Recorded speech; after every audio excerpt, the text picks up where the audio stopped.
Welcome to the Rise2Shine Podcast with Noelle Custis, where we ignite the spark to discover your favorite self. It is time to get real, ladies. Hey there, beautiful friends. Welcome to the Rise2Shine Podcast. I'm your host, Noelle Custis, and I am so excited to be back here with you for another episode where we ignite our favorite selves and rewrite our stories. Today's topic is all about that powerful spark within us that might be feeling a little dim right now. So I want to start by defining your spark. So first, let's talk about what igniting your spark even means in the Rise2Shine world. So maybe you're a mom juggling a million responsibilities and serving everyone else, feeling like you've lost sight of your own dreams. Anybody with me there? Perhaps you're a career woman excelling at your job, but there's a nagging sense. Is this all there is? Or it could be you're a woman with a vision, a calling for something more, but your fear and overwhelm just keeps you on the hamster wheel. It may simply just even be that you're just not feeling that you're living out your life to the fullest. So here's the truth, ladies. We all, every single one of us, have something in common, and it is that inner spark, that greatness waiting to be ignited. But life throws us curveballs. Routines settle in. Sometimes that spark gets buried under a pile of shoulds and what ifs. However, I am going to share with you, and I'm going to shout it out from the rooftops on this podcast. Please, if I can just really instill anything in you, it is to listen to the echoes of that feeling, that meh. I think that's what our teenagers call it, that ick, that feeling that we have where we're just ruminating over different things. We're feeling anxious, maybe not settled. I'm telling you that this is your spark trying to get your attention. Now, I want to tell you that as a woman who is now in her 50s, I've lived quite a bit of life. I have a lot of life experiences. I have had friends. And now that I am a coach, I have seen countless women at this crossroads. And believe me, you're going to hear lots of stories of my real life I'm going to be sharing with you. Because, like I said, when you're in your 50s, you have lots of life experiences that sometimes become even more relevant than any degrees out there. And I have experienced this too, igniting your spark, feeling that spark just not be on fire is absolutely where I was just a few years ago. And for me, it was the whispers that started after I had my baby. So I was on maternity leave. I was getting ready to go back to work. And man, that feels heavy for a mom sometimes. There was like this deep longing to be home with them. And really, at the time, leaving my career was not an option. Not an option at all. It was more than just a huge sacrifice because I was the pretty much sole provider at that time in my life. And so honestly, it was kind of like when I went back to work, there was this voice inside of me, and it was just like this little hum that I was always hearing that I knew I wanted to find another way. So I started side hustles. I started to get creative and I started to think, what are some different ways that I can earn enough money and also just find some flexibility in my life to be able to be home more with my kids and my family. But here's the thing, they were just that. it was more hustle. It was draining. It was not life-giving. I mean, the things I was involved with were fun, don't get me wrong, but it was like I just was constantly working. That freedom that I was trying so hard to attain was I was doing the exact opposite. So I thought it was just a sacrifice temporarily. However, it became a pattern. And this was all happening during a very challenging time in my first marriage, which added another layer of complexity. I was trying to do it all to find fulfillment and flexibility. Again, that flexibility, freedom, all just be paying attention to that because that was what I was constantly seeking, but I really just kept piling more onto my plate. And then fast forward several years later, I did end up going through a really difficult divorce. I did get remarried and I transferred schools after several years, different grade levels. Again, seeking happiness, right? But life in a lot of ways kept throwing curveballs. And then 2020 hit, our favorite year. Now, for some, it was an awakening. I will share about that another time. But at this particular time, when the pandemic intensified, I will tell you the yearning in my gut got bigger and bigger and bigger. And suddenly everything started to feel out of control. My classroom, my students, everyday routines were all gone, like in a matter of weeks. Even taking a walk outside was a luxury for a little bit there. And don't even get me started when you have a senior in high school getting ready to graduate in 2020, which was my daughter.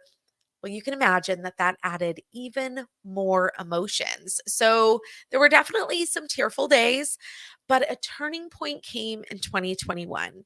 And it was a Sunday morning. I was sitting on the porch with my husband, drinking coffee, dreading the upcoming work week. And let me be clear, it wasn't about the kids. I loved being with my students. It was everything else that felt suffocating. Does anybody relate to that feeling of those Sunday blues at about 2 o'clock in the afternoon? And all of a sudden, you're going, oh my gosh, I have a whole week ahead of me. And you start to feel the stress and the anxiety and all of the feelings come back after you were just so excited for that Friday going into the weekend. Well, that was definitely me. And I remember sitting on the patio with my husband and we were having our coffee and I was crying, crying again for the millionth time. And he said, Noelle, if you want things to change, you have to make a decision to change them. Otherwise, we're going to be having this same conversation next week and the next week, and really for the next 7 to 12 years until you retire. Because, see, at that time, 7 years minimum to retire, but 12 years to get like the big magic number, right? So honestly, 7 years felt like a lifetime to me. And right there, I started bawling even more. I felt this, oh gosh, I can almost feel that same feeling right now. And I was just staring at him. And in my head, I knew it was time to take a leap of faith, but I was like, really, I am a realist. And I was thinking, how am I going to do that? Like, let's be real here. Come on. And this fear, that fear was so immense. Remember what Dr. Lachelle Weemy was talking about in the last episode about the fear? Well, that is exactly what I was feeling. I mean, I honestly just, it was almost like an out of body experience because I thought I knew I couldn't keep doing what I was doing because stress was taking its toll on me. Stress was making me sick physically. I was not the same person anymore. My family was noticing a difference. I mean, I was in not very good shape and I knew it was time to pivot, but I was scared out of my mind. Yet at the same time, it was a moment of a massive wake up call because it gave me permission to start having a conversation and to really start thinking about what that looks like. And it was then that I realized I wasn't living the life I had truly desired. And here's the amazing part. At the time, I had no idea what I was going to do, but eventually it ignited this deep passion within me to help other women rise above their limitations and ignite their own sparks. And let me tell you, friends, this part of my story is a juicy story of transformation, but it's definitely for another day because it is truly another conversation. However, in this episode, I have to tell you why it matters, why igniting your spark matters, and why it is absolutely life changing. Because it's the first step to living an empowered, fulfilling life. It's about rediscovering your passions, aligning with your purpose, and taking charge of your story. Because how do we take those first steps towards doing something like this if we don't even know where to start? So, why it's important is because it can be life changing. But how do we even start the process is where we get to begin in this episode and the many episodes that are going to come.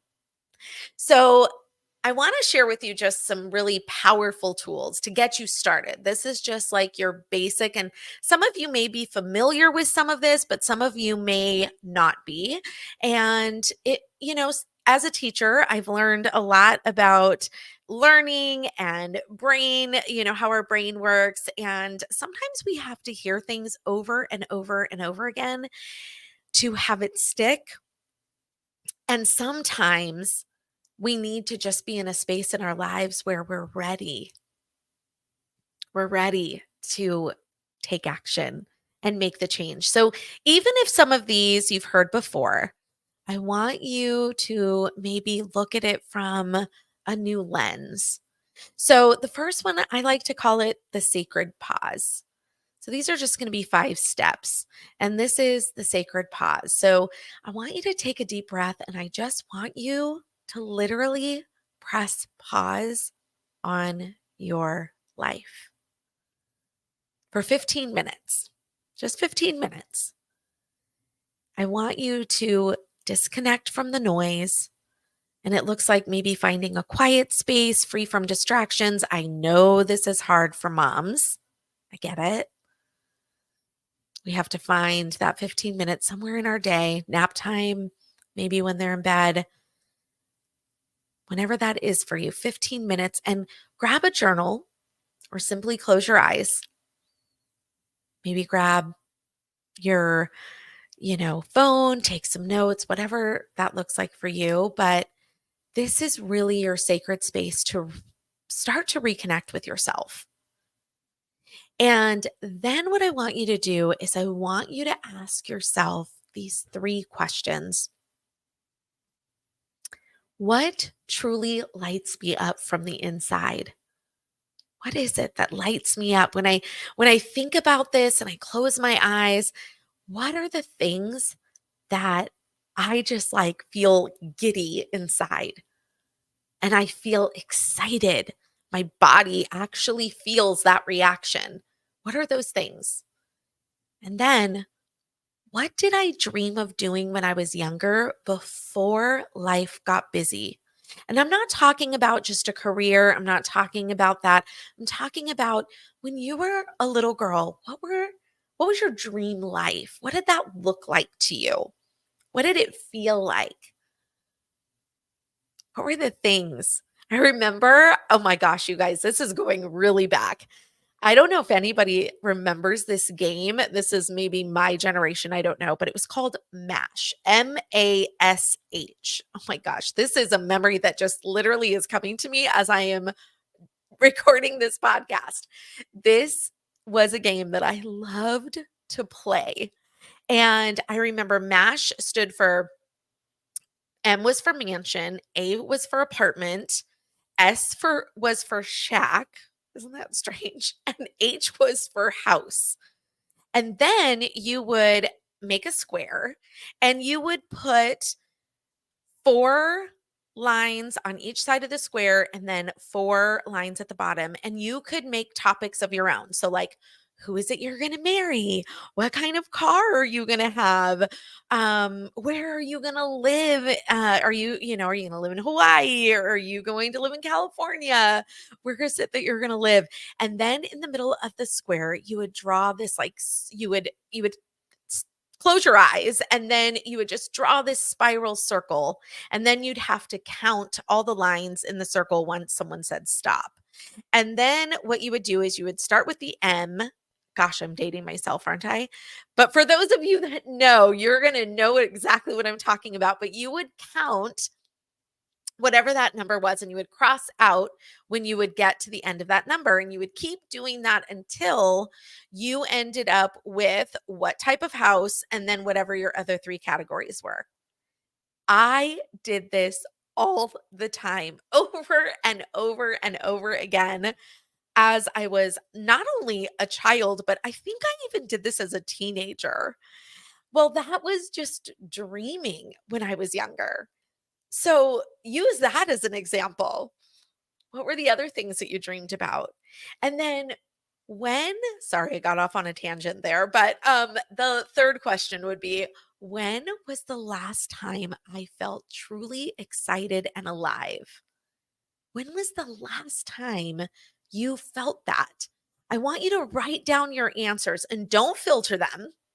Don't judge them. There is no judgment in this space because if you start to judge yourself, you're going to start holding back from what it is that you're writing. So I want you to just keep writing and let your inner voice speak to you. Some of these answers may actually surprise you. You may just find answers that you didn't even know you needed right now. But this is the start of diving a little deeper into ourselves so we can start the journey to define our spark and to start igniting that. So the third thing we're going to do, so you've pressed that pause, you've found a quiet spot, you've now, really asked those questions, written them down or thought through them.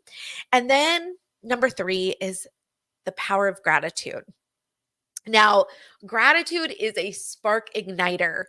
I know that this is a buzzword for a lot of people right now. I know back in the day when Oprah, came up with her gratitude journal, we were all in awe of it because a lot of us had never even heard of that practice. But I'm going to tell you, it is everything. It is life-changing and it's a life giver. So shift your focus to the things you're grateful for in life. It can be anything. It can be your health. It can be your family, even a delicious cup of coffee. And for those of you that know me, I love my coffee and it's that first sip. It's that first sip that, oh my gosh, I'm so grateful for when it's a good cup of coffee. You know what I'm talking about? Like the perfect amount of creamer, just the perfect taste. But seriously, anything. The big, the little, as a matter of fact, the simpler, the better. Because when you get down to the simple, you really start to reach and dig. And I mean, I even go down to my eyelashes. Like I am so grateful that I am growing my eyelashes back. Again, a whole nother story. But for real, are you grateful for those? Go there. Let yourself go there, because focusing on gratitude opens your heart and creates space for more joy and more fulfillment. And it shifts your mindset in a matter of seconds. Seriously. I mean, before I go to bed, I do this as well. I honestly will just start to, in my head, think of the things that I'm grateful for throughout my day. And man, I just feel like it's the last thing that's on my mind, to where I believe it helps me sleep better, because I'm going to bed with positive thoughts and not ruminating over the negative. Number 4, this leads me to celebrating the small wins. So move away from the pressure of the grand gestures. I'm not talking about like all the big wins. Those are going to come and those are going to be there, but they're not necessarily going to be there every single day. So it's the small, consistent steps that lead to big transformations. Reflect on the things you did succeed on today. Did you carve out 15 minutes for yourself today? Did you finally sign up for maybe a class you were eyeing? I mean, really celebrate the things, celebrate the wins. They're proof in your subconscious brain that you're doing the darn thing, that you're on the path to igniting your spark, and you're keeping that word to yourself. You're holding yourself accountable by celebrating those small wins. And lastly, for today, find your tribe. You are not alone on this journey, my friend.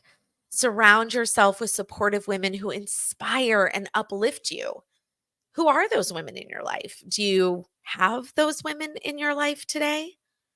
I mean, it could be your bestie, it could be some colleagues, it could be a community that you're involved in.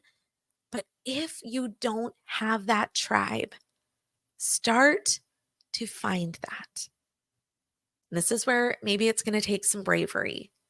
But I am telling you that we need fans in our lives, women that want to see us rise.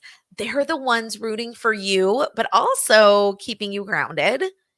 And when you're connected with the right tribe, I'm telling you, your heart will feel it. And sharing your journey with others actually fuels your motivation and it keeps you accountable. Because remember, all of this, reigniting your spark, isn't a one-time event. It's not like, okay, I did it. No, it's living that life.